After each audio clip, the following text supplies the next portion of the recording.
Բարև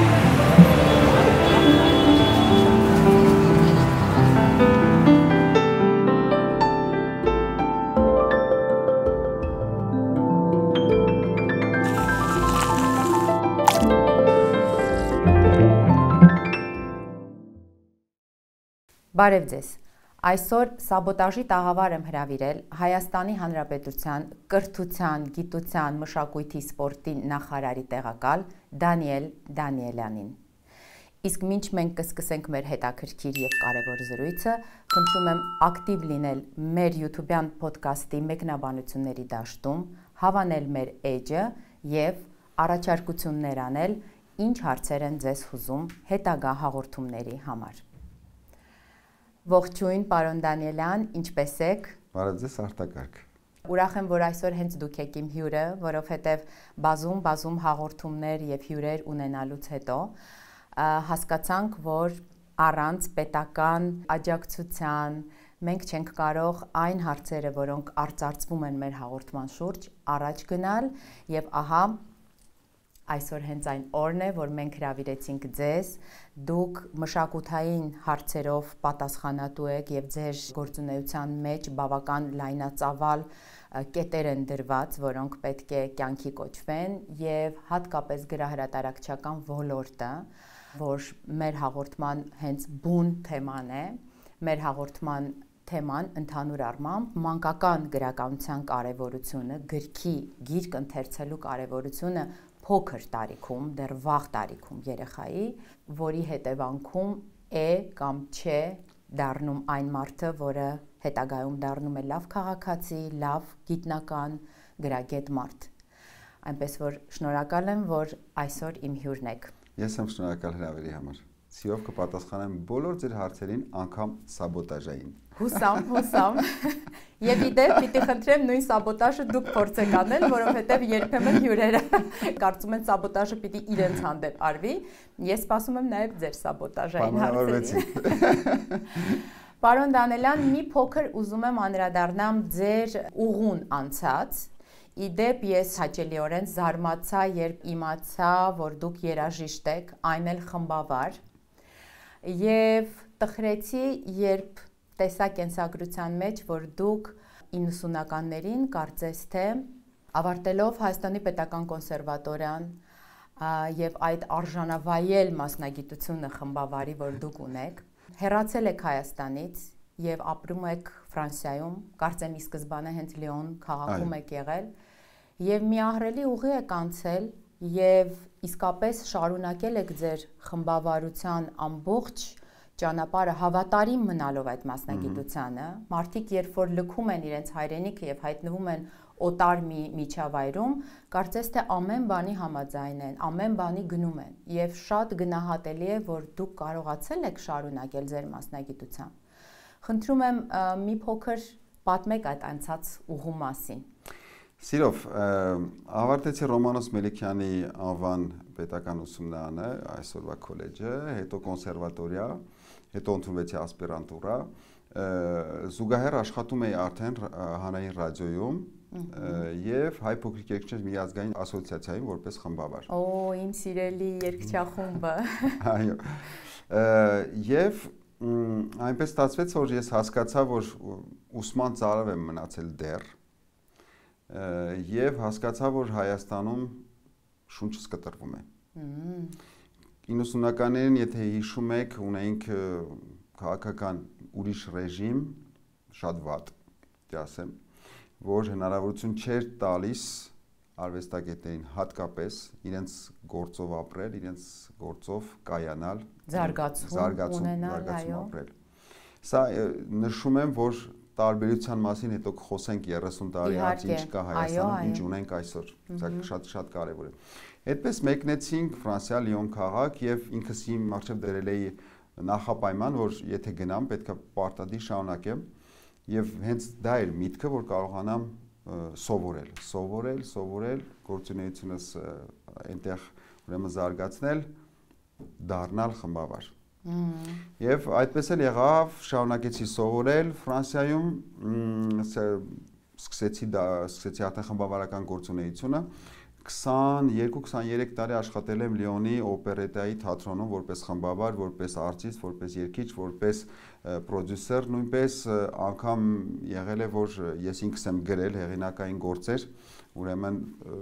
օպերետային, ոչ թե երաժշտությունը, այլ ուղղակի տեքստերի կոնցեպտուալ աշխատանքի վրա աշխատել ենք, զուգահեռաբար ուրեմն անցա պետական համակարգում, պետական կոնսերվատորիայում աշխատելու համար, ուրեմն քննությունները անցա եւ կարողացա մոտ 25 տարի դասավանդել եմ պետական կոնսերվատորիայում որպես խմբավար։ Դրա հետ միասին զուգահեռ 1000 ու մի գործունեություն եմ ծավալել, այդ թվում նաև տարբեր ֆեստիվալների մեջ ներգրավված, վերջին տարիներին եղել եմ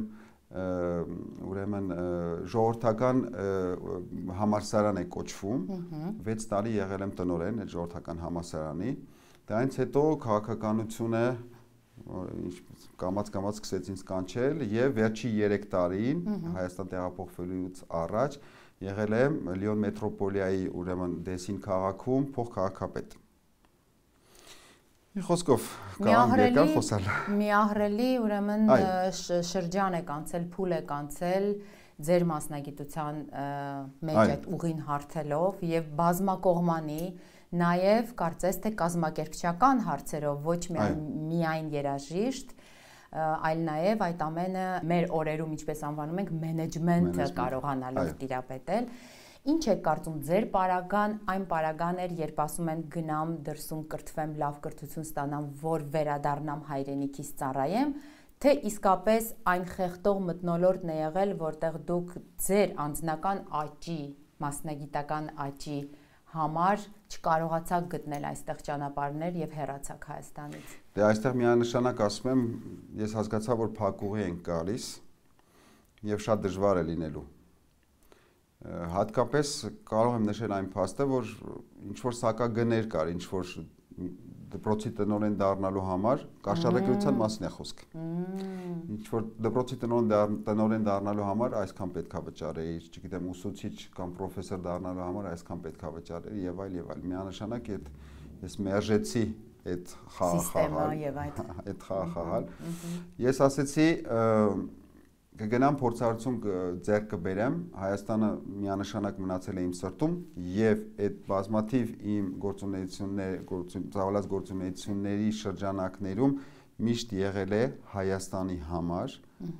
եւ Հայաստանի Հանրապետության համար ինչ որ մի բան անել։ Տեղում, այնտեղ։ Տեղում, այո։ Քանի որ գիտեք, որ Սփյուռքը մեծ ներուժ է իրենից կարող է ներկայացնել ամենայն դեպս եւ արտասահմանային երկրներում ստեղծել հասարակական կարծիք Հայաստանի Հանրապետության նկատմամբ, խոսել Հայաստանի մշակույթից, խոսել Հայաստանի կատարողական արվեստներից, խոսել Հայաստանի պատմությունից եւ ուղղակի հայի առաքելությունից, ես չեմ կարծում, որ դա անհետք կորչում է։ Ինձ թվում է դա շատ կարեւոր է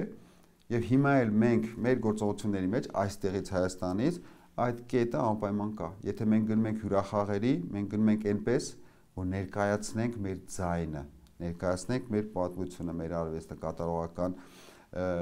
մշակույթը եւ այլ եւ այլն։ Ամենաշատ կարեւոր է, որ հետք թողնի ամեն ինչ։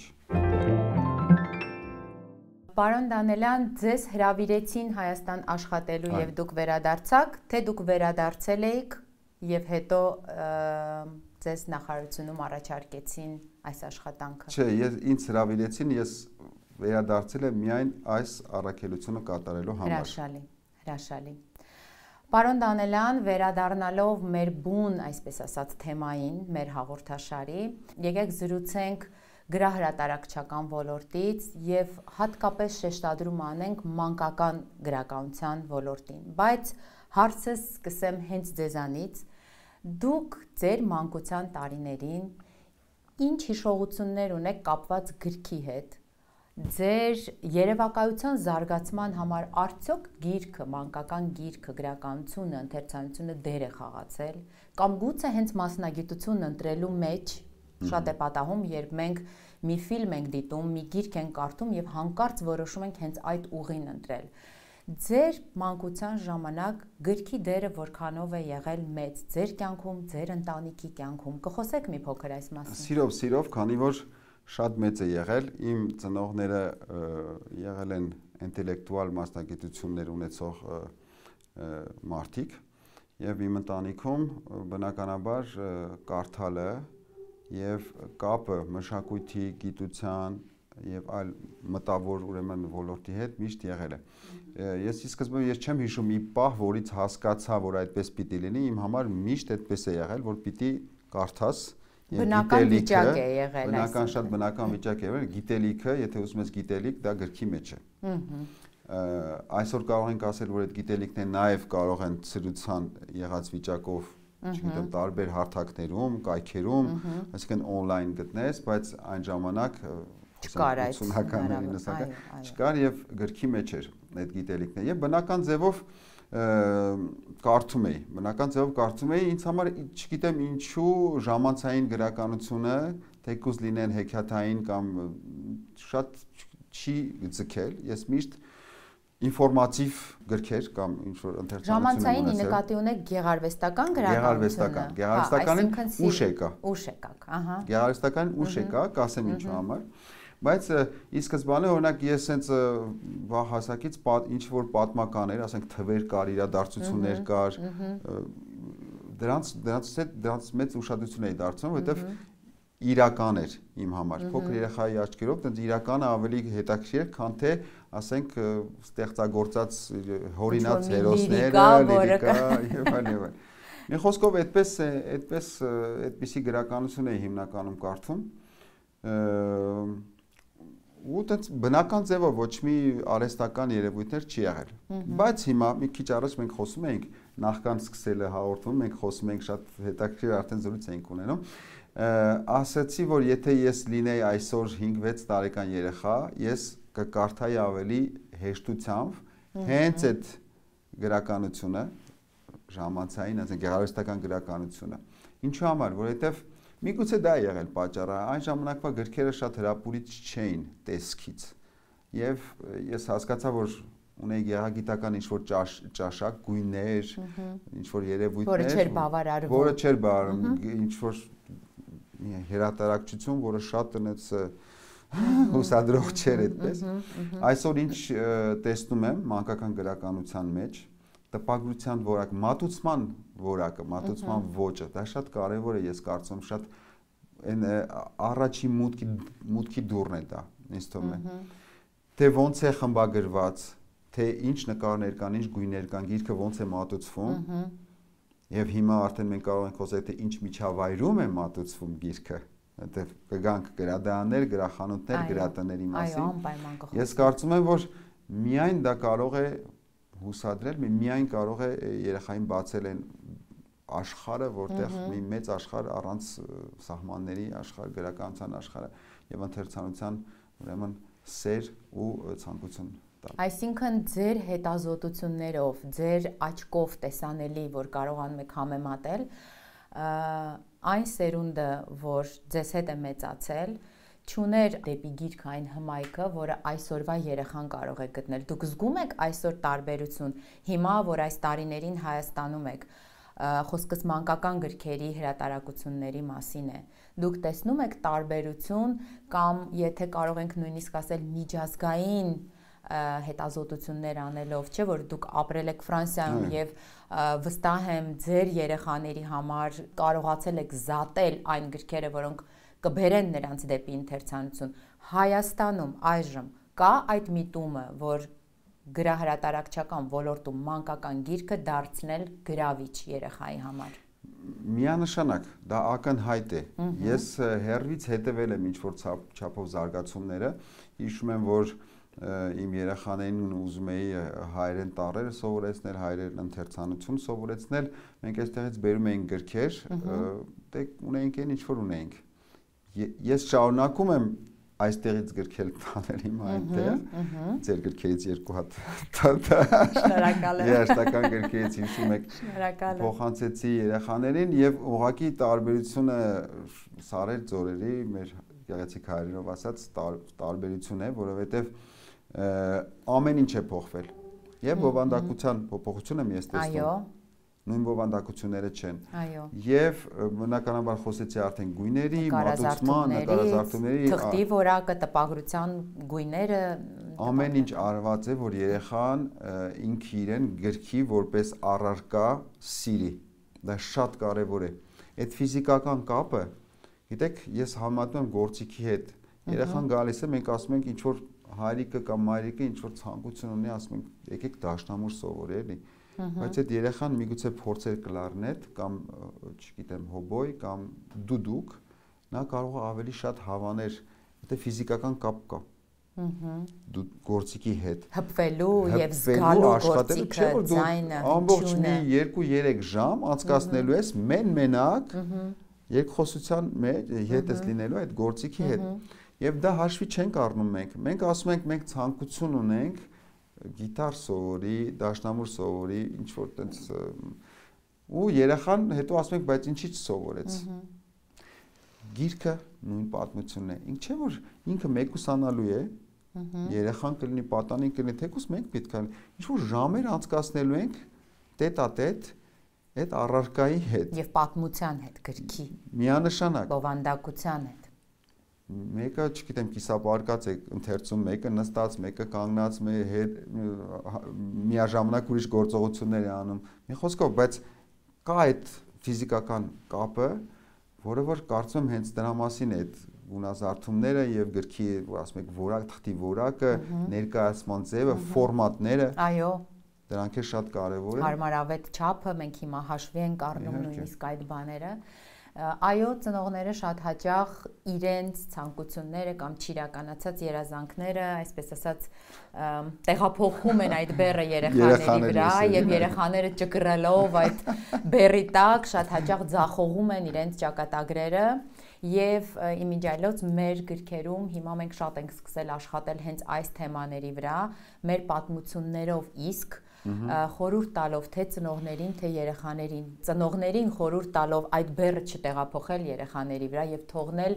երեխաները իրենց երազանքի հետևից գնան եւ երեխաներին էլ ընտրություն անելու հնարավորություն տան իրենց։ Սա կարեւոր հմտություն է, որ երեխաները պետք է կարողանան սովորել։ Սա եւս իրենց ցանկության հետևից գնալու մասին է։ Իհարկե, միանշանակ։ Այնպես որ գրքերի եւ պատմությունների միջոցով փորձում ենք նաեւ երեխաներին ինչ որ կերպ ուղղություն տալ իրենց կայանալու, իրենց որպես անձ ձևավորվելու մեջ եւ հենց այդ պատմությունները, որի մասին դուք նոր խոսում էիք, այդ պատմությունները բովանդակային առումով շատ կարեւոր են։ Տենդենսները փոխվել են։ Եթե առաջ գրեթե միշտ կարդում էինք հեքիաթներ եւ փոքր տարիքում սահմանափակվում էինք այդ հեքիաթներով, երբեմն դրանք երկար էին, ձանձրալի էին, բայց մենք պիտի կարդայինք։ Հիմա այս պիտիները քանդվել են։ Հիմա կա ուզում եմ, ինձ դուր է գալիս կամ դուր չի գալիս։ Համաձայն եք թե ոչ։ Միանշանակ, իհարկե, ստիպողականությունը միշտ վատ հանգուցալուծում է տալիս, ինչը որ ստիպողական է, ինչը որ չի կարելի, ինչը որ արգելված է,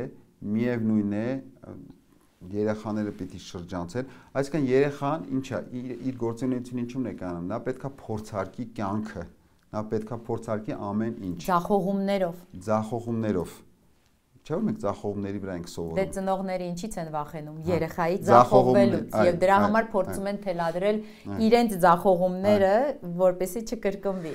Բայց ամեն մարդ պիտի իր ձախողումներով հասնի իր երազանքի իրականացմանը։ Որպեսզի ունենա այդ ձախողումներն ու հաջողությունները, պետքա նա փորձարկի ինչ որ բաներ։ Եվ պետք է ազատ թողնենք նրանց։ Մենք տեսնում ենք փոքր հասակից հենց սկսում է քայլել, շարժվել, գալիս է ձեռք է տալիս սրան, ձեռք է տալիս նրանց, ասում ես կայրով ես հա, բայց ինչ որ միտեղ է թող հասկանա, որ դա երբ որ մի անգամ տենց հասկացա, որ վտանգ կա, վերջ, արդեն կանցնի ուրիշ բանի։ Այդ փորձարկումները շատ կարևոր են, որովհետև դա են հենց դասիրակման, կերտվելու, կառուցվելու process-ին, հենց այդ փորձություններն են մասնակցում։ Պետք է հասկանանք, որ դաստիարակելը ասելը անընդհատ ասելը չէ։ Մի արա, մի ձեռք տուր, մի վերցրու, դաստիարակելը ցույց տալն է։ Նախ եւ առաջ, որ երեխան տեսնի այդ մոդելը, օրինակ մեր թեմայի շուրջ եթե խոսենք, ընտանիքում միշտ կարդալը։ Երբ որ երեխան տեսնում է, որ ընտանիքում հայրը, մայրը, տատիկը, պապիկը բոլորը գրքի շուրջ են։ Եվ հիմա, քանի որ երեխաները դժվար են ընթերցում եւ այս տեխնոլոգիաները շատ են գերել երեխաներին դեպի այդ պլանշետները, հեռախոսները, շատ կարևոր է ինչ որ մոդելներ մտածել, օրինակ Շաբաթը 1-2 անգամ ընտանիքով ընթերցելու ժամ որոշել եւ ասել, որ բոլորս հիմա ընթերցում ենք, հետո քննարկում ենք, սրանք կարևոր կոմպոնենտ են դառել երեխայի այդ դաստիարակչական process-ում, որովհետեւ երեխային դժվար է կտրել հիմա գadgetներից։ Շատ կարևոր մի կետ կա, որ նշեցիք,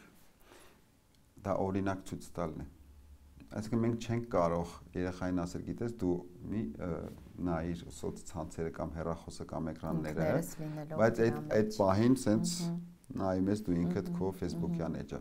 չի կարող լինել։ Դաստիարակությունը, կրթությունը նախ առաջին հերթին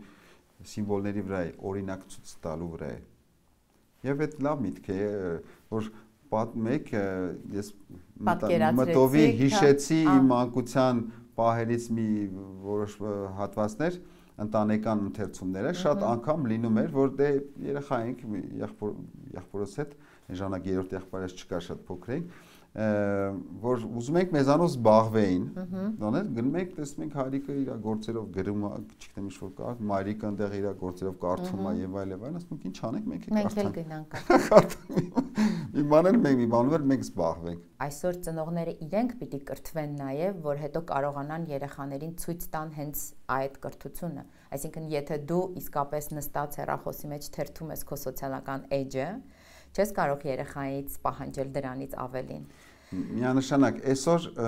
գիտեք ձեր առաքելությունը եւ մեր բոլորինը, պիտի ասեմ, այս ոլորտում եւ մշակույթի եւ կրթության ոլորտում ընդհանուր առմամբ շատ դժվար բաժին է հասել։ Ինչու համար։ 90-ականներից կրթությունը ինչ որ իջավ։ Ինչու համար իջավ, որովհետև այն ուղերձները, որ տալիս էին տնտեսվարողները, բիզնեսմեն կոչվածներ են, հաջողության հասնողներ, չէ, որ ասում չէ, սիմվոլներ են պետք հասարակության, ուր են գնում։ Մենք դուք էլ մեզանից առաջել մեր ասենք ուղենիշը եղել են ինչ-որ դեմքեր, չգիտեմ, Արամ Խաչատրյան, ասում են Կոմիտաս, սովորենք իրեն հասնենք, ինչ-որ կամ մտավորականներ, կամ ինչ-որ հերոսներ, չգիտեմ, օդաչուներ, դիեզերագնացներ, հազար ու մի բաներ։ Այստեղ մեր հասարակությանը մենք տվել ենք ուրիշ սիմվոլիկաներ, այսինքն ասել ենք դու կարող ես չսովորել, բայց դառնալ հարուստ մարդ։ Շատ կարևոր տեղ հասանք։ Դու կարող ես չկարդալ ու դառնալ падգամավոր, դառնալ նախարար։ Գիտնական։ Դառնալ գիտնական։ Ամենասարսափելի բաները դա գիտության, կրթության հետ կապված։ Իշմեք, որ խոսում էի այդ կաշառեկության ամեն ինչ իր սակագնային ինչ-որ տարբերակներ ուներ, հենց հասանք դրան։ Սա շատ կարևոր է, ես միգուցե ծիծաղով եմ խոսում, բայց շատ Չէ, շատ տխուր է այս ամենը։ Շատ տխուր է եւ շատ խորքային խնդիր է այսօր։ Եվ այսօր, վերջացնեմ միտքս, այսօր մենք ժառանգել ենք այդ սերունդը, որը չի սովորել, չի կարդացել, կարևորություն չի տվել կրթության ու դաստիարակությանը, հիմա ունենք իրենց երեխաները,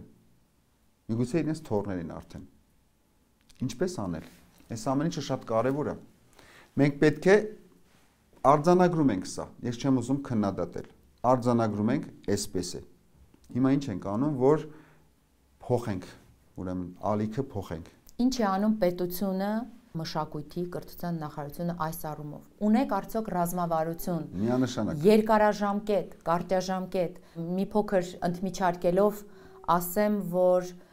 բոլորս ենք գիտակցում, որ պետության երկարաժամկետ ռազմավարությունները չեն կարող 1-2 տարում արդյունք տալ եւ մեր պետությունը հիմա այնքան խարխուլ եւ նուրբ վիճակում է գտնվում, որ մեզ նաեւ կարճաժամկետ հաջողություններ են հարկավոր գրանցել։ Ունեք արդյոք այդ կարճաժամկետը, որը մեզ կփրկի այս բացից, որ այս տարիներին ունեցել ենք, եւ երկարաժամկետ, որին կարող ենք ձգտել եւ 1000 իշխանություն փոխվի, մենք պետք է ձգտենք այդ երկարաժամկետ ռազմավարությանը ի բարօրություն մեր պետության եւ մեր երեխաների կրթության։ Միանշանակ 30-40 տարիներ ի վեր կարող ենք վերցնել ուրեմն արխիվները եւ նայել ոչ մի կառավարություն այսքան շատ կրթության մասին չի խոսել։ Չեք գտնի որևիցե խոսել եւ գործել։ Խոսել եւ գործել։ Իսկ գուցե գործել են չեն խոսել։ Չեմ կարծում, եթե գործած լինեին, մենք դրա արդյունքները կտեսնեինք այսօր։ Արդյունք չկա։ Մենք ոլորտներ կա, որ երբ որ ես ինքս ստանձնում էի այս առաքելությունը, ասում էի դե կգամ ինչ որ գործընթացներ կա, որ կառուցված մի բան կա, ես կշարունակեմ։ Մեթոդաբանություն կփոխվի, մոտեցումներ, բայց ինչ որ կշարունակեմ այն ինչ որ սկսվել է։ Եվ շատ ոլորտներում եւ այս խոսակցությունը մենք ունենում ենք նախարարության ներսում, քանի որ գիտեք տարբեր ոլորտային նախարարություն է մեր, ոչ միայն մշակույթին է վերաբերում, այլ կրթությանը, սպորտին, գիտության եւ այլն։ Մենք տեղեր կա, որ ոչ թե 0-ից, այլ ավելի ցածրից ենք սկսում կառուցել։ Այսինքն քանդել է հարկավոր նորից սկսել, հնարավոր չէ, արդեն քանդված էր, արդեն քանդված էր։ Հիմք էլ չկար, որի վրա հնարավոր լինել մի բան կառուցել։ Հիմք էլ չկար։ Սա արձանագրեցինք։ Հիմա մենք ես առաջի անգամ շատ դեպքերում, շատ ոլորտներում ունենք ռազմավարություն։ Պետության կողմից հաստատված, կառավարության կողմից հաստատված ռազմավարություն բոլոր ոլորտների համար, որն էլ չկա, ընթացքի մեջ են հաստատում ենք։ Ռազմավարություն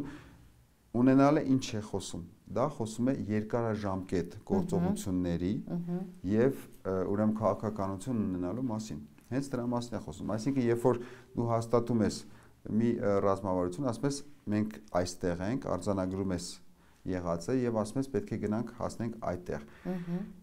Նկարագրում ես թե ինչ գործողություններ են, գործողությունների միջոցով, հետո ինչ ծրագրերի միջոցով եւ վերջապես ինչ ֆինանսավորումների միջոցով։ Այսինքն ընդհանուր մի փաթեթ է որոշված, որ երկարաժամկետ պետք է գնանք ու հասնենք։ Դա ամենակարևոր փաստաթուղթն է պետության համար, պետական աշխատողի համար ունենալ դա եւ հասկանալ ուր ենք գնում։ Հետևելով, քայլ։ Այո, երբ որ եթե մի պահ, ասենք, մտածում ես, ասում ես արժի անել, չարժի անել, ուղղակի դու վերցրա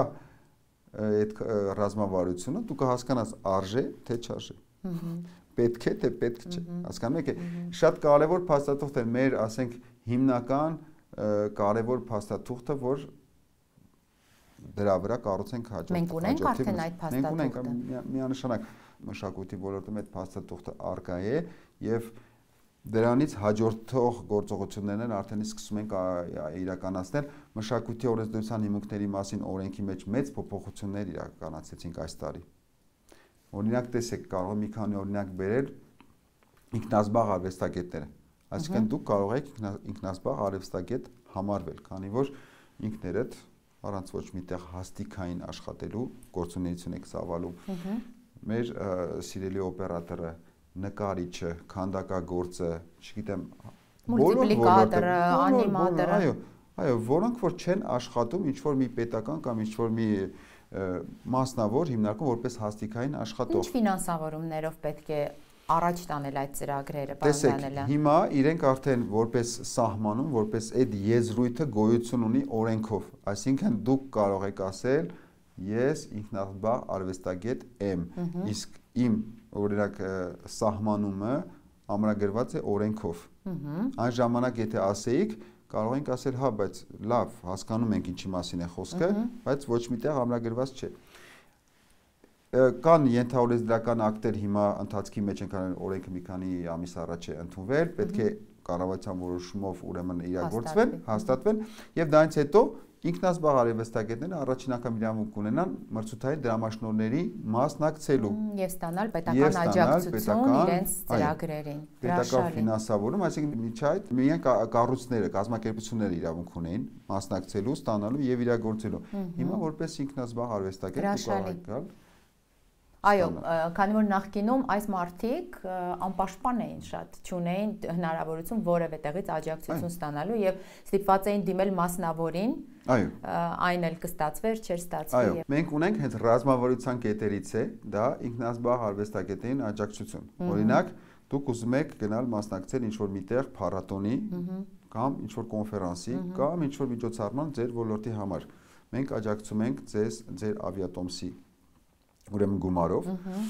մնալու որոշ դեպքերում այդտեղ կարգերի մեջ կա։ Մի խոսքով, որպեսզի կարողանանք միջազգային այդ հարթակների հետ համահունչ աշխատել։ Սա զուտ աջակցությունը հենց արվեստագետին, թե նախարարությունը հետո feedback պիտի իրեն համար ապահովի, այսինքն նախարարությունը ինքը որպես կառույց պահանջ ունի արվեստագետից հետադարձ որևէ շահ ասենք, բայց ի բարօրություն էլի մեր պետության, թե դա աջակցություն է, որ տրվել է արվեստագետին, քանի որ նախարարությունը հավանության է արժանացրել այդ ծրագիրը։ Տեսեք, մենք վստահում ենք մեր արվեստագետներին, ասում ենք, եթե դուք պետք է գնաք ինչ-որ միջազգային հարթակում մասնակցեք կոնֆերանսի, ներկայացնեք ձեր արվեստը կամ ուղղակի մասնակցություն, ասենք փառատոնի, դուք նկարիչ եք, ուզում եք գնալ մասնակցել փառատոնի ձեր գործով, ձեր գործը ներկայացնել եւ այլ եւ այլ։ Ինքնազբաղ արվեստագետի լավ լինելը, խորը լինելը, որակյալ լինելը, կներեք, որ այս բառն եմ օգտագործում, պետության համար շատ կարևոր հանգամանք է։ Այսինքն, եթե ուզում ենք մենք զարգացնել կրթությունը, մշակույթը, գիտությունը եւ այլն, դրանք մարդկանց մասին է խոսքը։ Այդ մարդիկ պետք է արհեստավարժ լինեն, բարձրորակ լինեն, դա է ամենակարևորը։ Եվ մենք ոչ մի բան չենք ակնկալում որպես այդպիսին, քանի որ իրենք արդեն իրենց գործը պետության համար նաև անում են, իրենք ձեզ համար ինչ որ տեղ գործիք են, որ իրականացնում են ձեր երկարաժամկետ ռազմավարությունը, գուցե հենց միանշանակ դա զարգացնում է արվեստագետին, դա զարգացնում է հանրությանը ընդհանուր առմամբ։ Ես վերջերս ճարտարապետության բիենալեում էի, մենք ունենք պաշտոնական տաղավար, որտեղ ներկայացված է Հայաստանը իր առաջարկով եւ իր ձայնով, այդ շատ կարեւոր ոլորտում, երբ որ տաղավարների միջով քայլում ենք, ես մի մեծ ափսոսանք կար սրտիս մեջ եւ ասեցի պետք է անպայման այս հարցը լուծել, ես կուզենայի օրինակ մեր ուսանողները հնարավորին չափ եւ ոչ միայն ուսանողներ, արվեստագետներ ուղղակի գնան տեսնեն։ Ես վստահ եմ այդ ամեն ինչը տեսնելով, այն կոնցեպտները, որ աշխարհի առաջատար մասնագետներ, արվեստագետներ առաջարկում են, մեր ուսանողները այդ տեսնելով չեն կարող վատը լինել, իրանք միայն չզարգանալ։ Սա այն պակասն է, որը դուք եք ունեցել ձեր կրթության տարիներին եւ հենց դա է եղել գուցե պատճառը, որ ավելի մեծ մտածելու, ավելի շատ բան տեսնելու կարիք եք ունեցել եւ որը կարծում եմ հաջողել եք ձեր թվարկած բոլոր այդ ուղիները, որ անցել եք։ Եվ ես կուզեի իմ աշխատանքի այն ամենօրյա մտածելու իմ առարկան է, որ ես հաջողեցի, բայց մնացածն էլ պետք է կարողանան հաջողել։ Ունենան այդ ինֆորմացիան, ունենան այդ հնարավորությունը սովորելու, կառուցելու եւ աշխարհի հետ համահունչ քայլելու հնարավորություն։ Աշխարհի տենդենսները տեսնելու, միտումները հասկանալու։ Պարոն Դանիելյան, խոսեցիք ճարտարապետների բիենալեից, որ իդեպ հրաշալի միջոցառում էր, ես հետևել եմ եւ ճարտարապետ ընկերներ ունեմ, ովքեր նաեւ մասնակից էին եւ տեղյակ են որոշ չափով։ Ուզում եմ վերադառնալ իմ եւ մյուս հրատարակիչների ցավոտ կետին, կարծում եմ հասկացաք ինչի մասին է խոսքը, ես առանձին ձեզ հետ հանդիպում եմ խնդրել, որ սրա մասին խոսենք եւ հաճելիորեն էլի մի անգամ զարմացել եմ ձեր վերաբերմունքից, գուցե նաեւ դա հնարավոր չէր հենց այդ պահին անել, բայց այն հույսը, որ դուք տվեցիք եւ ասեցիք, որ ինչու՞ չէ, եկեք նայենք այս հարցը եւ փորձենք սրա մասին խոսել եւ կյանքի կոչել, խոսքը Բոլոնիայի մանկական միջազգային ուրեմն ցուցահանդեսի մասին է, ամենամյա, մենք հրատարակիչներս ամեն տարի ենք գնում այս ցուցահանդեսին, հատկապես Արևիկ հրատարակչությունը զուտ իր նեղ մասնագիտացված առումով եւ շատ ցավալի է, որ չկա երևի այդպիսի երկիր, որ այնտեղ ներկայացված չէ իր տաղավարով։ Մենք այս հարցը նախկինում ենք բարձրացրել, բայց երբեք աջակցություն չենք ստացել։ Ես ուղղակի կարծում եմ, որ սա ամենակարևոր ցուցահանդեսներից մեկն է, ուշադրություն դարձնելով երեխային տրվելիք գրականությանը, էլի հետագայի եւ երկարաժամկետի մասին եմ խոսում։ Պետք է սկսենք փոքրերից, եւ սա գուցե այս պահին դուք չեք տեսնի արդյունքները, քանի որ դեռ նրանք փոքրիկ են, բայց տրամադրելով, տալով նրանց այն գրականությունը, ինչ մենք տեսնում ենք այդ ցուցահանդեսին եւ մենք կարողանում ենք դրանք բերել մեր ուժերով, բերել, թարգմանել, գնել իրավունքները, ձեռք բերել այդ գրքերի իրավունքները եւ անել, բայց գոնե մասնակցությունը, որպեսի հակառակ process-ն էլ տեղի ունենա, մեր ստեղծած գրքերը կարողանանք մեր տաղավարում մենք հրատարակիչներս ներկայացնել աշխարհին եւ ինչու չենք կարող վստահ ասել, որ մենք կհաջողենք մեր հայ նկարիչների, գրողների, մանկագիրների ստեղծած գրքերը ներկայացնել աշխարհին եւ վաճառել իրավունքները։ Ինչ որոշումներ եք կայացրել այս ընթացքում եւ արդյոք հույս կա 2026-ին մասնակցել Բոլոնիայի մանկական միջազգային ցուցահանդեսին։ Այստեղ ձեր ոլորտը պետք է ձեզ շնորհակալություն հայտնի, որովհետև սա մի լոբինգի մի մեծ հատված էր եւ սաբոտաժի եկանք այստեղ։ Երրորդ, չորրորդ սաբոտաժը։ Կդիմանամ, հիմա իմ հերթն է։ Այստեղ մի քանի հետաքրքիր բան տեղի ունեցավ, Սաբետ ջան, եթե թույլ տաք մի քիչ փակագծերը բացեմ։ Նախ ասեմ, որ գրահրատարակչությունը որպես այդպիսին միացավ ժամանակակից արվեստին, այսինքն իմ համակարգման ներքո մի քանի ամիս առաջ ինչ որ հաստատվել է եւ եկել է ինձ մոտ։ Բնականաբար, ինչպես մնացած ոլորտների հետ եմ աշխատում, ես մեծ ցանկություն եւ պատրաստակամություն հայտնեցի գրահրատարակիչների հետ էլ նույն մեթոդով աշխատել, նշանակում է հանդիպումներ, միմյանց լսել, երկխոսություն, քննարկումներ, մտածել որն է ճիշտ, գալ կոնսենսուսի եւ միացյալ ուժերով միասին գնալ առաջ։ Եվ շատ հետաքրքիր բաներ տեղի ունեցավ, որովհետեւ մենք հանդիպեցինք, որովհետեւ մեր ծրագրերում կային ինչ որ արտասահմանյան միջոցառումներ իրականացնելու մի քանի տարբերակներ, մի քանի եւ երկխոսության, քննարկումների արդյունքում մենք հասկացանք, որ շատ կարեւոր է Բոլոնիան ոլորտի համար։ Որն էր կարևորությունը։ Կարևորությունը միանշանակ մանկական գրականությունը զարգացնելն էր։ Մենք ինչի մասին էլ խոսենք, մենք կարող ենք խոսել այսօր, տեսեք, բալետի մասին։ Ես մի քանի օրինակ նախադասությամբ կգանք միասին կհասնենք մանկական գրականությանը։ Ես կարծում եմ, որ ընթերցանությունը, գիրքը, գիտությունը դրա համար ես մի քիչ շեշտադրումներ երկար արեցի իմ անձնական օրինակից, թե կարդացել եմ եւ այլն, եւ շարունակեմ կարդալ։ Մեկը բոլոր ոլորտները, արվեստների, գիտության եւ այլն, մեկը մենք երկու նախադասությունից հետո գալու ենք մանկական գրականություն։ Այսինքն կապը որն է, որ ցանկացած բալետի սյուժե իր լիբրետոյով, ցանկացած օպերա, սրանք բոլորը վերցված են գեղարվեստական գործերից եւ դարձել են երաժշտական գործ։ Միանշանակ։ Դա եղել է գրականություն, դա եղել է ֆիքսված միտեղ, ինչ որ միտեղ։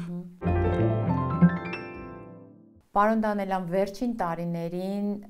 բավական տխուր ցուցանիշներ ունենք ընթերցանության հետ կապված։ Իհարկե կրթական մասը ձերը չէ, բայց կարծում եմ դուք էլ տեղյակ եք, որ օրինակ 7-րդ, 8-րդ դասարանցիները շատ վատ ընթերցանության տվյալներ ունեն։ Իրենք պարզապես չեն կարողանում վարժ ընթերցել տեքստերը։ Չեմ ուզում տարանջատել նախկին եւ ներկա կրթական համակարգեր, որովհետեւ ակնհայտ է, որ այսօր եթե ունենք այս պատկերը, սա նոր չի տեղի ունեցել, սա տարիներից եկած բաց թողումներ են, որոնք այսօր ստեղծել են այդ 7-րդ, 8-րդ դասարանցու այս խնդիրը։ Թողնելով սա մի կողմ, քանի որ իսկապես վիճակագրական տվյալները շատ վատն են։ Եկեք խոսենք, ինչ եք կարծում, արդյոք մեծ գրքերի, մեծ տեքստերի ադապտացիաները, որոնք այսօր խտացվում են, դառնում են փոքր գրքեր, եւ մենք գոնե այսքանը թող կարդա ասելով փչացնում ենք երկար 3-4 էջանոց նկարագիրները մի բնապատկերի, եկել հասել ենք հենց այս կետին, որ երեխաները չեն կարողանում նախ երկար ընթերցել մի բանի մասին, իրենք ուզում են մի բանի մասին 5 տող գրած լինի եւ անցնեն հաջորդ թեմային։ Մենք այսօր լուրջ խնդիր ունենք երեխաների երկար տեքստեր կարդալու։ Մենք ունենք նաեւ կարդալ եւ հասկանալու խնդիր։ Կարող ես կարդալ, բայց չհասկանալ տեքստը։ Այդ խնդիրը իմիջիայլոց շատ զարմանալիորեն անգամ տեսա շատ կարևոր մի վայրում մեծահասակների մոտ քաղաքականության մեջ չմտնենք, որ պետք է այդ մարդը հասկանար օրենքի տեքստը, ուղղակի կարդում էր, չէր հասկանում, ինձ էլ ասում էր, պարոն Դանիելյան, դուք մանիպուլացնում եք բոլորին, այնինչ տեքստը պարզ գրված էր, ուղղակի չէր հասկանում տեքստը։ Ունենք այդ խնդիրը եւ այստեղ տեսեք ուրիշ բան էլ կա։ աշխարհը փոխվում է նաև չմոռանանք, պետք է արձանագրենք այն ինչ որ ունենք, այսինքն այս պահը Հայաստանում եւ աշխարհում մենք ունենք ֆորմատներ, որոնք ուղիղ ազդեցություն են ունենում մեր ուղեղի աշխարհայացի վրա։ Դրանք կարճ ֆորմատներն են սոցցանցերում, հեռուստատեսությամբ նույնպես, եւ անգամ թատրոններում եւ անգամ կինոներում, կինոթատրոններում կարող ենք արձանագրել դա։ Եթե առաջ հնարավոր է լինում, տեսեք, օրինակներ բերեմ, որ ավելի առարկայական բացատրեմ։ 3 ժամանոց օպերան ընդհանրապես տենց 2-3 ժամ է տևում, օպերան որպես ներկայացում։ Հիմա շատ տեղերում ուղղակի վախենում են դնել, որովհետև 3 жам մտածում են, որ մարդիկ չեն դիմանա այդքան երկարին։ Օպերայից հետո, օրինակ կինոյի հիմա ֆորմատ ամենաերկար ֆորմատը 1 ժամ 30 րոպեն է։ Այսինքն մենք կարճացրել ենք դա։ Հաղորդումները, որ կարող ենք դիտել ամբողջ երեկոյի ընթացքում ժամանակին, հիմա կես ժամանոց հաղորդումներ են։ Բովանդակային հաղորդումներ են, կարող է լինի հարցազրույց, կարող է լինել, չգիտեմ, ինչ որ քննարկում, ժամ ու կես 2 ժամանոց էր մի ժամանակ, հիմա սոցցանցերում մենք խոսում ենք արդեն վայրկյաններից, 30 վայրկյան, 1 րոպե եւ այլ եւ այլն։ Այսինքն ստեղ մի ունենք, սա մի երևույթ է մտածելու եւ քննարկելու երևույթ։ Դե սա միայն Հայաստանում չի, սա համաշխարհային տենդենսներ են։ Դրա մասին է խոսքը, կարծես թե մենք նույնիսկ ընդօրինակում ենք դրսից այս ամենը։ Մենք ուզած չուզած մի մեծ ալիք է գալիս է եւ դու չես կարող դիմակայել։ Պետք է սովորել օգտագործել այդ ամեն ինչը։ Ճիշտ օգտագործել։ Այսինքն տեսեք, դուք խոսեցիք 7-րդ 8-րդ դասաների երեխաների, որոշ երեխաների մասին, որոնք կարդում են, դժվարություն ունեն կարդալ, բայց ես նաեւ արձակվում եմ միաժամանակ, որ այդ նույն երեխաները շատ կրեատիվ են, ուրիշ մի տեղում, հա, եւ կարող է լինել շատ հիանալի նախաձեռնողներ։ Ես ճիշտ ասած շրջում եմ եւ մարզերում եւ Երևանում տարբեր առիթներով տարբեր երեխաների հետ հանդիպում եմ եւ միայն տեսնում եմ հրաշալի երիտասարդություն, նախաձեռնող, կրեատիվ, հետաքրքիր մտքեր առաջարկող եւ կամքով, որ ինչ որ մի բան անի, մի փոփոխություն անի։ Խոսենք սոցցանցերից, օրինակ այդ փոքրիկ տեսահոլովակները, որ կան, հիմա այդ ֆորմատն է։ Շորտ կոչվածները, real կոչվածները։ Գիտեք, եթե դու տիրապետում ես դրան, դու կարող ես դրա միջոցով արտահայտվել եւ ստեղծագործել եւ անգամ գրականության մասին խոսել այդ փոքրիկներով։ Եթե դու չես տիրապետում, դա էլի գալիս են կրթությանը, գիտեք։ Եթե դու չես տիրապետում, դու դրա ճնշման տակ, դրա ազդեցության տակ ինչ որ դեպի վատ ուղղությամբ ես գնում։ Էլի գալիս ենք կրթությանը, էլի գալիս ենք սովորելու հանգամանքին եւ ինչպես ենք սովորում, միանգամայն կարդալով։ Տեսնում եք, բոլոր ճանապարհները բերում են գրականություն եւ հատկապես մանկական գրականություն։ Դուք խոսում եք, ես հիշեցի, որ փոքր էի մայրիկիս հետ գնացինք Պողիկտոսը լսելու 3 ակտ եւ շատ ծանր էր եւ ես հիշում եմ, որ նույնիսկ վախենում էի մամայիս ասել, որ ինձ ձանձրալի է, ես այս 3 գործողությունը չեմ դիմանա լսել։ Ես չգիտեմ հիմա իմ աղջկա սերունդը ինչպես կվերաբերվի Պողիկտոսին, բայց գիտեմ, որ դա պետք է, որ դա եւս կրթական մի մակարդակ է, որ իր ուղեղում պիտի նստի։ Ես կարծում եմ պետք չէ վախենալ այն ինչ որ կատարվում է այսօր, այսինքն կյանքի ռիթմը շատ արագացել է, այսինքն 1 տարվա մեջ կատարվում են պայմանական, եթե հիմա կատարվում է 100 բան, 40 տարի առաջ 1 տարվա մեջ կատարվում էր, չգիտեմ, 20-30, ինչ ռիթմերը շատ են արագացել։ Մենք կարող ենք խոսել նաև միջավայրերի մասին։ Միջավայրը պետք է փոխվի։ Եվ ամենակարևորը, դուք պետք է հատուկ վեր կենաք ու գնաք գրադարան։ Այդ գրադարանը ինչ-որ մի տեղ է, այդ գրադարանը փակ կառույց է։ Դուք պետք է մտնեք, չգիտեմ, ինչ-որ իմ տեսլականը գրադարանների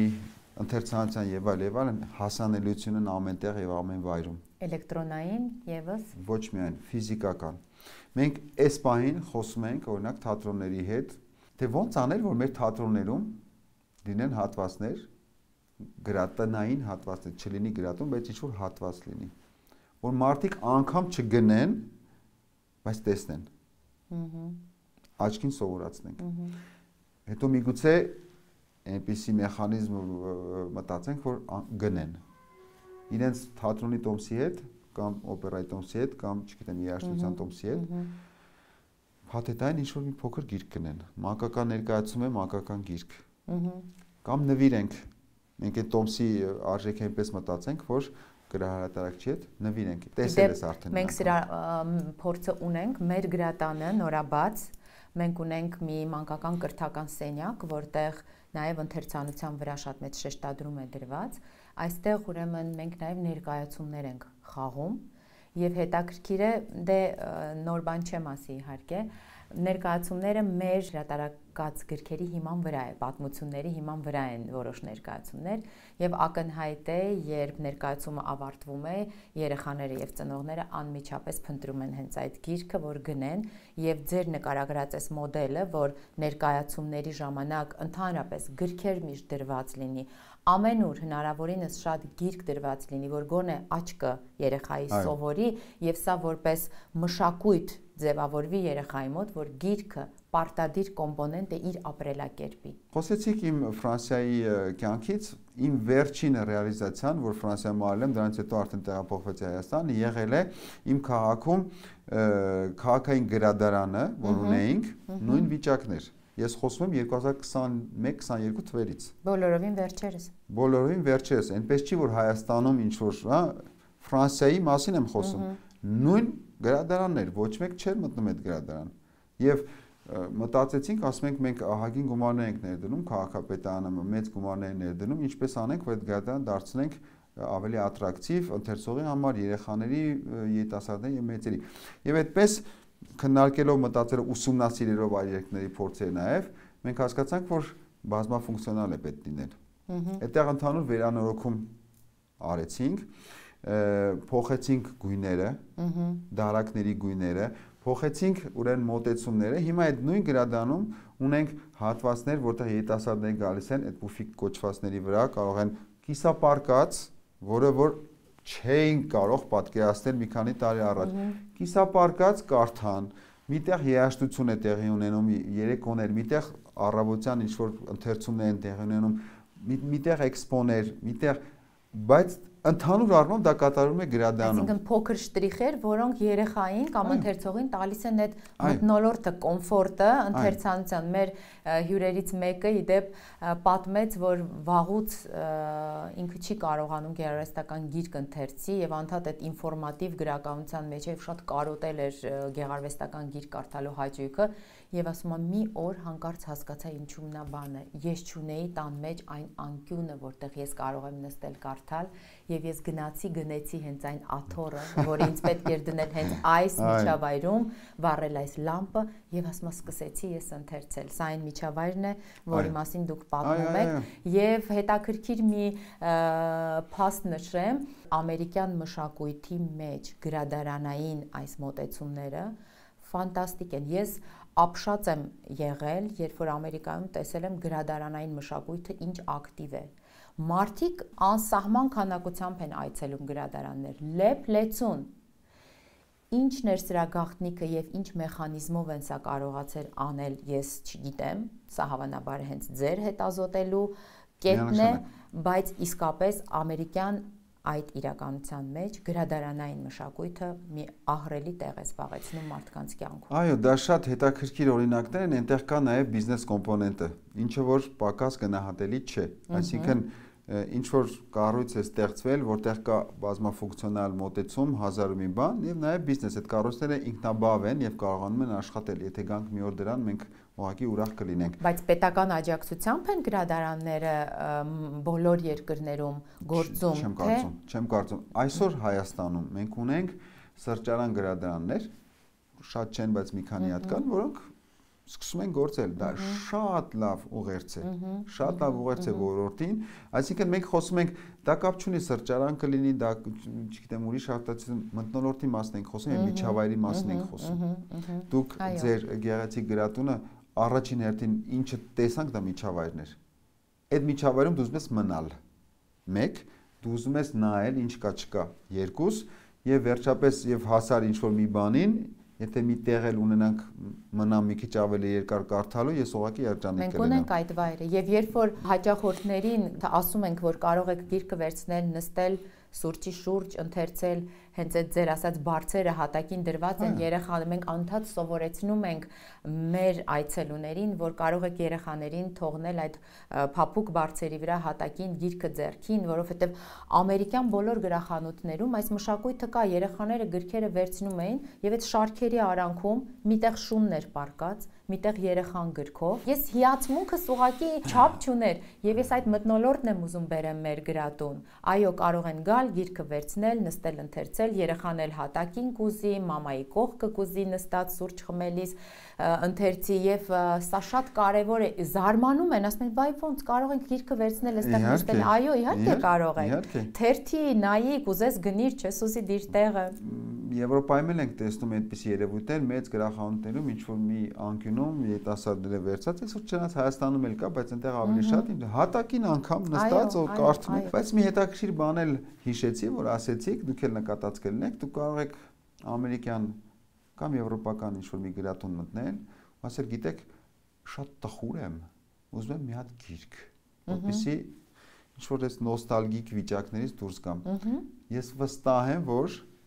վաճառողուհին կամ վաճառողը ձեզ, որը վաճառող ինքը մասնագետ է, ձեզ հիանալի խորհուրդներով կուղեկցի այդ process-ի մեջ։ Այդ process-ի մեջ ամենակարևոր եւ ձեզ հետ էլ ենք խոսել այդ մասին եւ ձեր գործընկեր հրատարակիչների հետ էլ ենք խոսել, որ կարևոր չի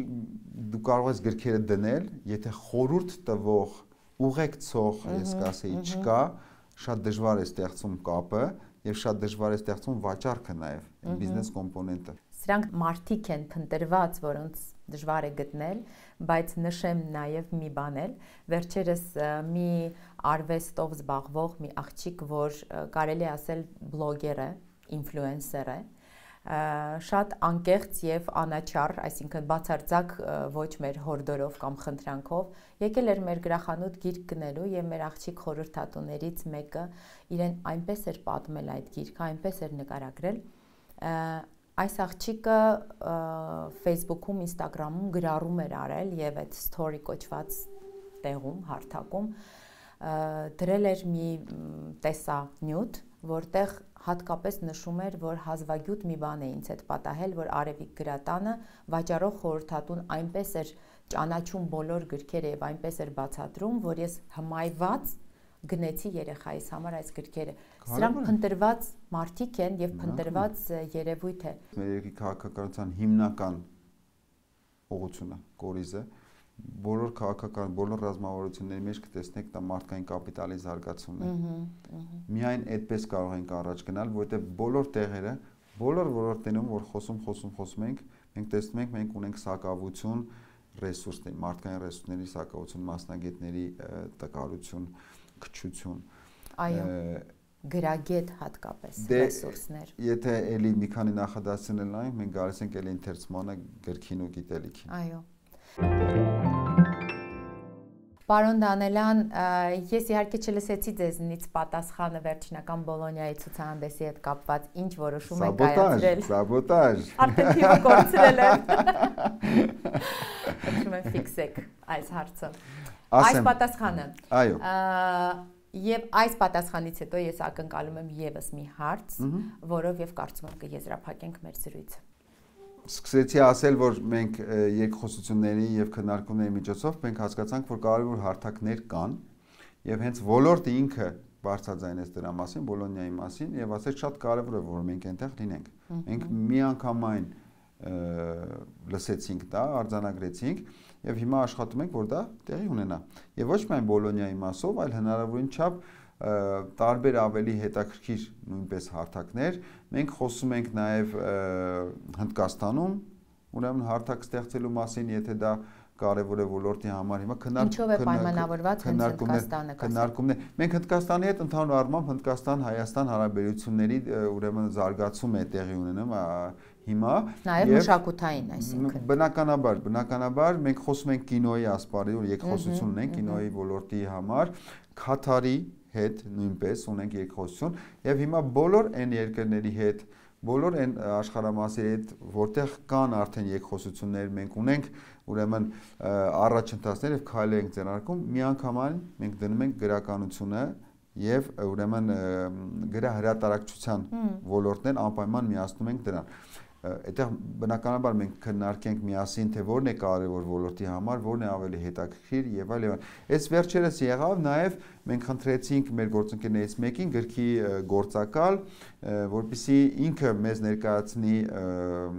Ֆրանսիայի գրքի ուրեմն փառատոնի ընթացքում, որտեղ շատ լավ կապեր ունեինք հենց նախագահի հետ, տնօրենի հետ, որոնք եկել են Հայաստան, ինձ հետ հանդիպեցին եւ ես ասի լավ կլինի մասնագետ գնա իր աչքով տեսնի, օրինակ այդ մասնագետը մեզ ասեց հիմա պետք չի այնտեղ լինել, որտեղ դա մեզ ոլորտին այդքան հետաքրքիր չի։ Միգուցե այնտեղ որտեղ փառատոն է եւ կա շուկան, երբ որ շուկան էլ միանա փառատոնին դառնա միասնական արդեն երևույթ, այն ժամանակ արդեն հետաքրքիր օրինակ դա ոլորտը պետք է ասեր։ Այո։ Մասնագիտական կարծիք էր մեզ պետք, եւ այդտեղ ունեցանք կոնկրետ եւ մնացածնել։ Բոլոնյան ես հասկացա, որ կոնսենսուս է եւ միահամուռ բոլորը ասում են պիտի լինենք, մենք աշխատում ենք դրա վրա, որ լինենք։ Ես ինչու եմ շեշտում Բոլոնյան, որովհետեւ ինձ շատ հետաքրքրում է հենց մանկական ցուցահանդեսները, այլապես իհարկե բոլոր գրական միջոցառումները, որոնք տեղի են ունենում գրահրատարակչական միջոցառումները, որոնք տեղի են ունենում աշխարհով մեկ, օվկիանոսից այն կողմ կամ այս կողմ, իհարկե սա շատ կարևոր է մեր պետության համար, բայց հատկապես մանկական ցուցահանդեսները եւ միջոցառումները շատ կարևորում ենք եւ սրանից ելնելով ուզում եմ մի հարցել տալ ընդհանուր առմամբ կրթության մշակույթի նախարարությունը արդյոք ունի ռազմավարություն նաեւ մանկական ֆիլմ, մուլտ, անիմացիա, այսինքն այս համատեղ կոնգլոմերատը եկեք անվանենք գիրք մշակույթ, արվեստ երեխաների շուրջ, չէ որ սրանք մեր հետագան են, մեր ապագան են, մեր լավ քաղաքացին են, մեր լավ կրթված մարդն են։ Ինչ այսպես համապարփակ ռազմավարություն ծրագրեր ունեք, որ կարող եք այսօր ներկայացնել։ Մենք սկսեցինք ճիշտ ասած մրցութային դրամաշնորհներից, որտեղ ասացինք շատ կարևոր է, որպեսզի ունենանք հեղինակներ կամ հրատարակիչներ մանկապատանեկան գրականությունը ուրեմն զարգացնելու համար։ Առաջին անգամ անցած տարի հայտարարեցինք այդ մրցույթը, ճիշտ ասած ես մի քիչ մնացի ուրեմն հարցականներ ինձ համար համենայնդեպս մնացին, որովհետև այն ինչ որ ստացանք չեմ կարծում որ բավարար այն հայտերի մասն եմ խոսում, այն ինչ որ ստացանք այդքան էլ գոհացուցիչ չէր, միգուցե ոլորտը շատ տեղյակ չէր դրա մասին, այս դրամաշնորհի մասին, այս տարի մենք շարունակելու ենք շեշտադրումը դնելով մանկապատանեկան պոեզիայի մանկապատանեկան գրականության վրա, դա շատ կարևոր է, այսինքն մենք գալիս ենք աղբյուրին, մեզ պետք են ուրեմն մեզ պետք է կազմավորել, ստեղծել եւ արտադրել մարդիկ, որոնք գրում են։ Այո, եւ պետք է փաստեմ, որ մանկագրությունը այսօր Հայաստանում իսկապես տկար վիճակում է գտնվում, մենք չունենք մանկագիրներ շատ, մենք ունենք մանկագիրներ եւ հենց այս հայտերի բացակայությունը ծրագրերին մասնակցելու հենց դրա մասին է խոսում։ Մենք ինքներս քանի մրցույթ ենք հայտարարել եւ հայտեր չենք ստացել եւ գրքի փառատոնը ամենամյա որ տեղի է ունենում Bookfest-ը, այնտեղ էլ մենք ունենք այս խնդիրը։ Ես 2 տարի եղել եմ ժյուրիի անդամ եւ բախվել եմ մանկագրության այս բացի հետ եւ նաեւ այստեղ իրազեկման խնդիր կա, այսինքն ծրագրերը կան, բայց գրողները, մանկագիրները իրազեկված չեն, պետք է ավելի լայն իրազեկման աղբյուրներ կիրառել, որ հասնի տեղ գրողներին, մանկագիրներին։ Ես կարծում եմ, որ այստեղ պետությունը վերցել է իր պարտականությունը, որ ասում է, այստեղ բաց ունենք եւ պետք է սա պետական գործառույթ է։ Այսինքն մենք այստեղ բաց կա, ակնհայտ բաց կա կարևորագույն կետում եւ այստեղ մենք պետք է ներկա լինենք։ Մենք ֆինանսավորում ենք դնում, շահագրգռում ենք մարդկանց, որոնք պետք է ժամանակ ծախսեն, իրենց ուրեմն գրեն, ստեղծեն եւ այլ, վճարվեն դրա համար։ Եկեք միասին աշխատենք, այս դրամաշնորհի շրջանակներում նույնպես, միասին աշխատենք ոլորտի հետ իրազեկման խնդրի շուրջ եւ ռեսուրսներ գտնելով, որպեսզի գրականությունը գոնե կամաց սկսենք ստեղծել եւ ուղերձ տանք ոլորտին եւ այն երիտասարդներին, ովքեր մտածում են, կասկածում են դեռ արժի գրել, չարժի գրել, որտեղ չէ որ երիտասարդը ասում է, օքեյ, գրեմ, 3 ամիս դրեցի, ասենք մի բան գրեցի, բայց դրանով կարողանալու եմ ապրեմ, թե բարձրատրվեմ եւ այլն։ Բերենք ներգրավենք այդ երիտասարդներին ու աշխատենք։ Ժամանակներ են եղել եւ գրեթե միշտ ամաչել ենք եւ անհարմար ենք զգացել, արվեստագետը անհարմար է զգացել խոսել գումար վաստակելուց։ Եվ միշտ հայտնի այսպես մոդել է, որ արվեստագետը երբեք պիտի լավ չապրի եւ իր կենսակերպը, կենսամակարդակը միշտ պիտի ցածր լինի, որովհետեւ նա արվեստագետ է։ Եվ մեր նոր ժամանակներում կարծես թե այս կարծրատիպերը քանդվում են եւ դուք սկսել եք արժևորել, համենայն դեպս խոսում եք դրա մասին, որ արվեստագետը եւս պետք է ապրի, ինչպես դուք հիմա նշեցիք, եւ սրան պետք է աջակցություն, որը ֆինանսական է լինում։ Եվ ես շնորհակալ եմ, որ դուք այս թեմային անդրադարձաք, որովհետեւ նրանք պետք է կարողանան արժևորվել նաեւ ֆինանսապես իրենց ստեղծած մշակութային գործերի համար։ Եվ գուցե հենց այս կերպ, այս երկխոսությունը պետության աջակցության եւ արվեստագետի առաջ գնալու հնարավոր է արդեն արդյունք տա եւ երբ որ գրողը մանկագիրը գիտի, որ իր ստեղծագործությունը ինչ որ աջակցություն կունենա, նա իսկապես գրիչը կվերցնի ձեռքը եւ այլևս կունենա այդ տրամադրվածությունը աշխատելու։ Սա էլ աշխատանք է։ Միանշանակ, ճիշտ ասած չէի պատրաստվել, որպեսզի այսօր թվեր հնչեցնեմ, բայց քանի որ ինձ բերեցիք այս սաբոտաժին։ Որ երրորդ սաբոտաժը։ Ես եկեք մի քիչ թվերով էլ խոսեմ։ Այո, մենք միանգամայն ասում ենք, որ մշակույթը տնտեսություն է, կարող է լինել տնտեսության մի մաս եւ կարող է բերել նրան, որ մշակութային գործիչը, մշակույթի աշխատողը ինքնազբաղ կլինի, թե ինչ որ հաստիկային պետք է վաստակի իր իսկ ստեղծածին համարժեք։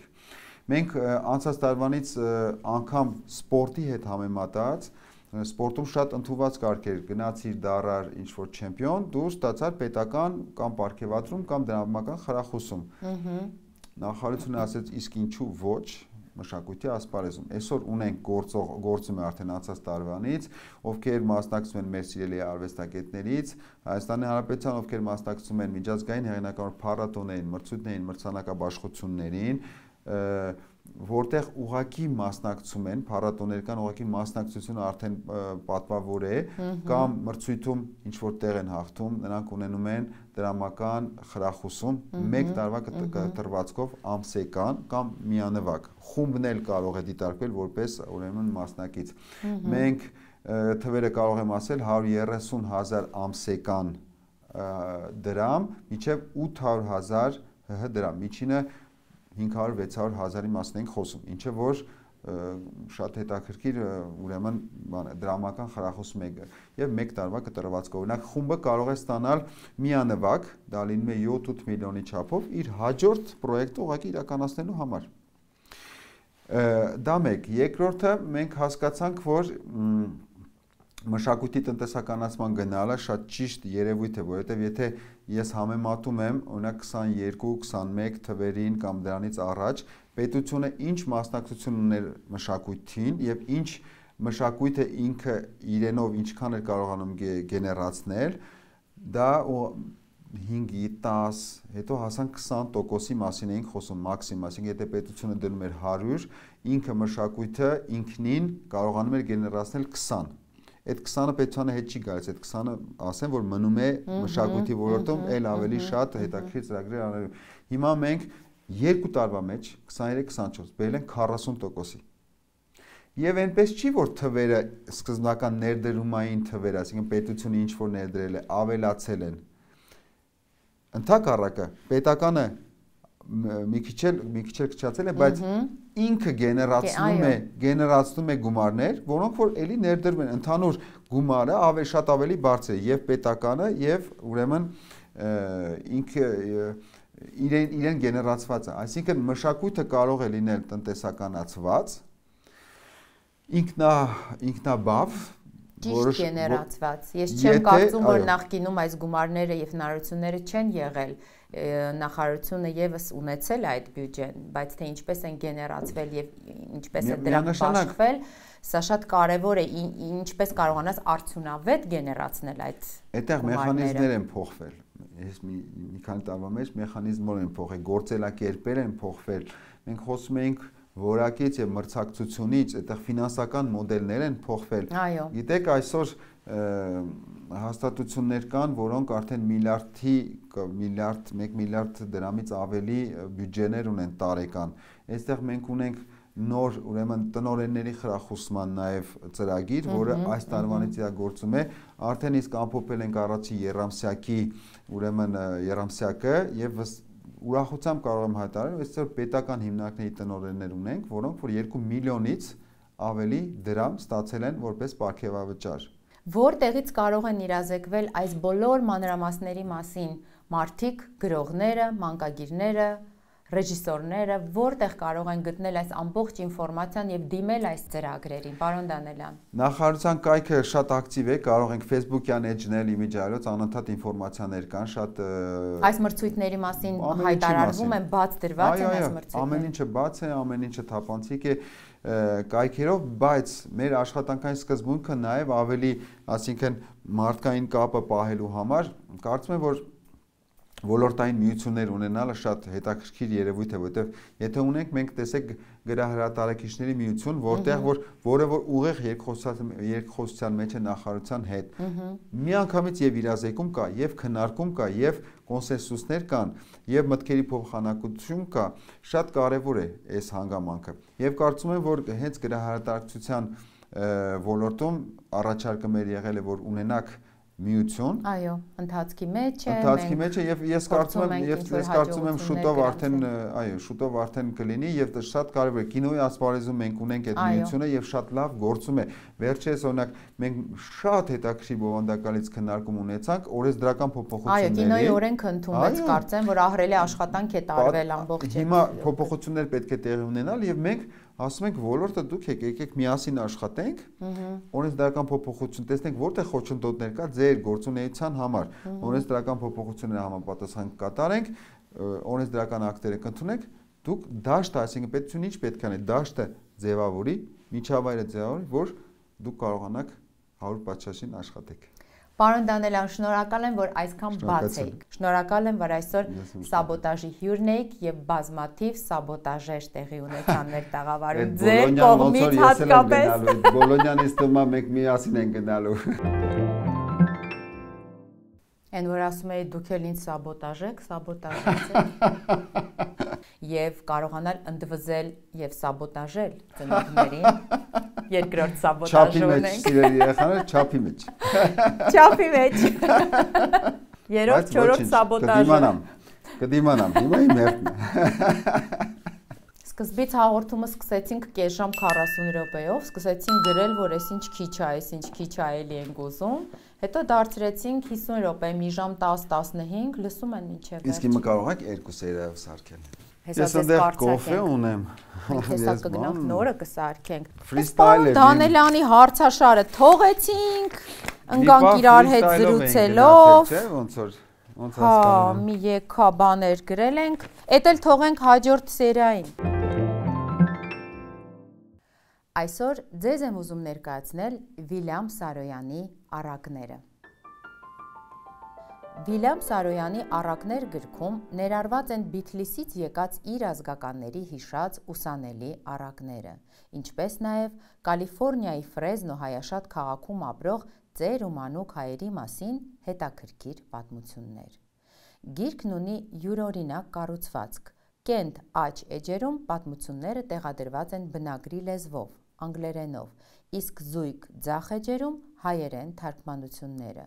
ինչը նաև կօգնի ընթերցողին կատարելագործել անգլերենի իր իմացությունը։ Կարդացեք սարոյանական լեզվին հատուկ հմայքով գրված այս առակները։